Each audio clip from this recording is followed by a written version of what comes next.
देशाची इकॉनॉमी ही मजबूत झाली तर तुमचा पर्सनल वेल्थ ही वाढू शकतं. अनेक जणांना असं वाटतं की देशाची इकॉनॉमी आणि माझं पर्सनल वेल्थ याचा डायरेक्ट संबंध कसा काय असू शकतो. पण मित्रांनो, देशाची इकॉनॉमी आणि तुमचं पर्सनल वेल्थ ह्याची डायरेक्ट संबंध असतो. कारण जशी देशाची इकॉनॉमी स्ट्रॉंग होते त्यावेळी तुम्हाला मार्केटमध्ये जॉब ऑपॉर्च्युनिटीज, त्याचबरोबर इन्व्हेस्टमेंट्सवरती जे रिटर्न्स आहेत, त्याचबरोबर तुमचा सेल्स ह्याचा डायरेक्ट इम्पॅक्ट होतो. आणि ह्याच्याच विरोधात जर तुमचे देशाची इकॉनॉमी ही वीक होत चालली असेल तर परिणामी तुमचे जॉबची अपॉर्च्युनिटीज मार्केटमधली कमी होऊ शकते. त्याचबरोबर तुमच्या कंपनीचा सेल्स आहे हा दिवसेंदिवस कमी होऊ शकतो.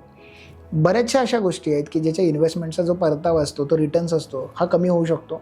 त्यामुळे तुमच्या पर्सनल वेल्थवरती याचा अफेक्ट होऊ शकतो. त्यामुळे ज्या वेळेला तुम्ही स्वतःच्या पर्सनल वेल्थचा विचार करता त्यावेळी देशाची इकॉनॉमीचा ट्रेंड हा समजून घेणं गरजेचं आहे. कारण देशाच्या इकॉनॉमीचा ट्रेंड हा डायरेक्टली आपल्या वेल्थ क्रिएशनवरती अफेक्ट करत असतो.